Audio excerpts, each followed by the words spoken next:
Tout pouvoir m'a été donné dans le ciel et sur la terre. Il y a plusieurs demeures dans la maison de mon Père. Si cela n'était pas, je vous l'aurais dit. Je vais vous préparer une place. Et lorsque je m'en serai allé et que je vous aurai préparé une place, je reviendrai et je vous prendrai avec moi, afin que là où je suis, vous y soyez aussi. Vous savez où je vais, et vous en savez le chemin. Je suis le chemin, la vérité et la vie. Nul ne vient au Père que par moi. Abraham, votre père, a tressailli de joie de ce qu'il verrait mon jour. Il l'a vu, et il s'est réjoui. Si vous me connaissiez, vous connaîtriez aussi mon Père, et dès maintenant vous le connaissez, et vous l'avez vu. Et je vous le dis, avant qu'Abraham fût, je suis. Il y a si longtemps que je suis avec vous. Celui qui m'a vu a vu le Père. Les paroles que je vous dis, je ne les dis pas de moi-même, et le Père qui demeure en moi, c'est lui qui fait les œuvres. Croyez-moi, je suis dans le Père, et le Père est en moi. Cette bonne nouvelle du royaume sera prêchée dans le monde entier pour servir de témoignage à toutes les nations.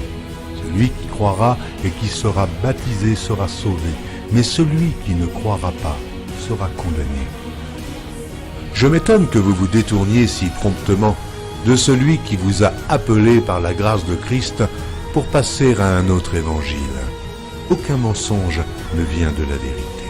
Sinon celui qui nie que Jésus est le Christ, celui-là est l'antéchrist, qui nie le Père et le Fils. Quiconque nie le Fils n'a point non plus le Père. Quand un ange du ciel annoncerait un autre évangile que celui que nous vous avons prêché, qu'il soit anathème.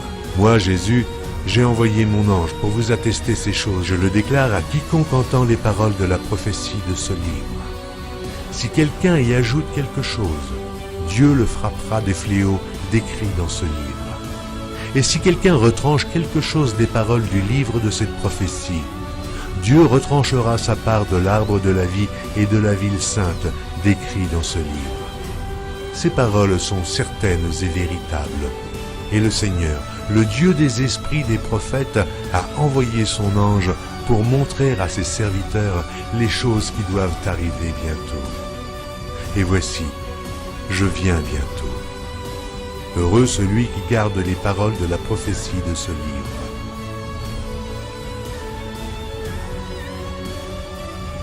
Voici, il vient avec les nuées, et tout œil le verra, même ceux qui l'ont percé.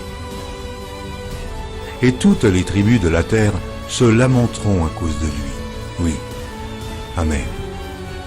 Je suis le rejeton et la postérité de David, l'étoile brillante du matin. Je suis l'alpha et l'oméga, dit le Seigneur Dieu, celui qui est, qui était et qui vient, le Tout-Puissant, le premier et le dernier, le commencement et la fin. Que la grâce du Seigneur Jésus soit avec tous.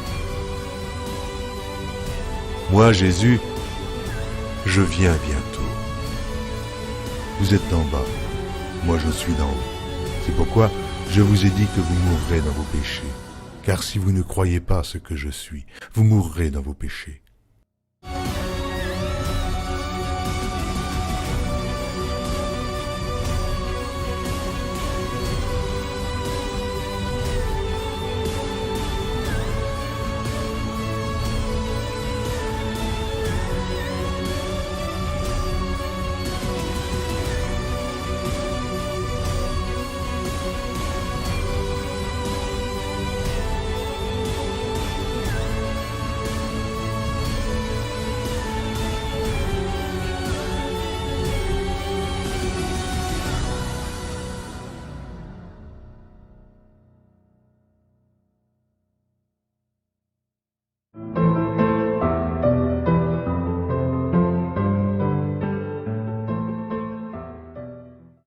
Fuis les passions de la jeunesse et recherche la justice, la foi, la charité, la paix, avec ceux qui invoquent le Seigneur d'un cœur pur.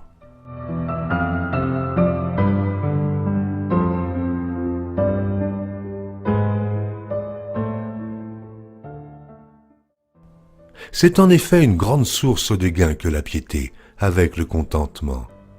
Car nous n'avons rien apporté dans le monde, et il est évident que nous n'en pouvons rien emporter. Si donc nous avons la nourriture et le vêtement, cela nous suffira. Mais ceux qui veulent s'enrichir tombent dans la tentation, dans le piège et dans beaucoup de désirs insensés et pernicieux qui plongent les hommes dans la ruine et la perdition. Car l'amour de l'argent est une racine de tous les maux. Et quelques-uns, en étant possédés, se sont égarés loin de la foi et se sont jetés eux-mêmes dans bien des tourments.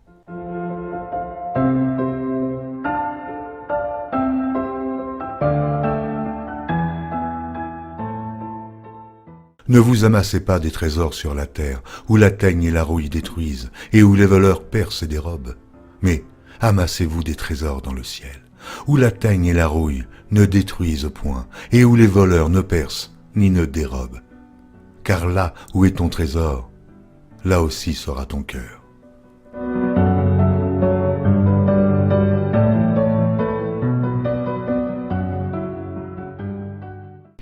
Si quelqu'un veut venir après moi, qu'il renonce à lui-même, qu'il se charge de sa croix et qu'il me suive.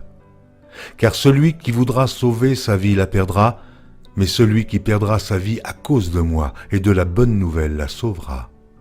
Et que sert-il à un homme de gagner tout le monde s'il perd son âme? Que donnerait un homme en échange de son âme? Car quiconque aura honte de moi et de mes paroles, au milieu de cette génération adultère et pécheresse, le Fils de l'homme aussi aura honte de lui quand il viendra dans la gloire de son Père avec les saints anges.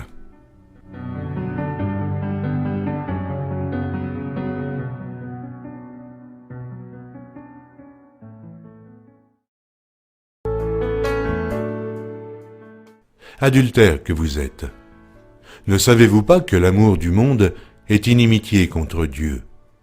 Celui donc qui veut être ami du monde se rend ennemi de Dieu. Croyez-vous que l'Écriture parle en vain? C'est avec jalousie que Dieu chérit l'Esprit qu'il a fait habiter en nous. Il accorde au contraire une grâce plus excellente. C'est pourquoi l'Écriture dit « Dieu résiste aux orgueilleux, mais il fait grâce aux humbles. »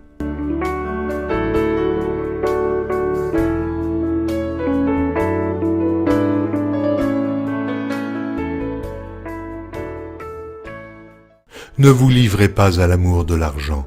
Contentez-vous de ce que vous avez, car Dieu lui-même a dit « Je ne te délaisserai point, et je ne t'abandonnerai point. »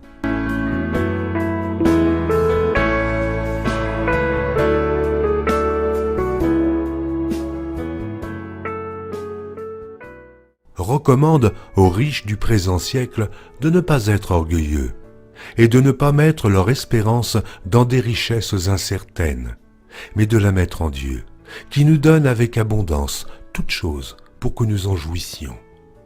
Recommande-leur de faire du bien, d'être riches en bonnes œuvres, d'avoir de la libéralité et de la générosité, et de s'amasser ainsi pour l'avenir un trésor placé sur un fondement solide, afin de saisir la vie véritable.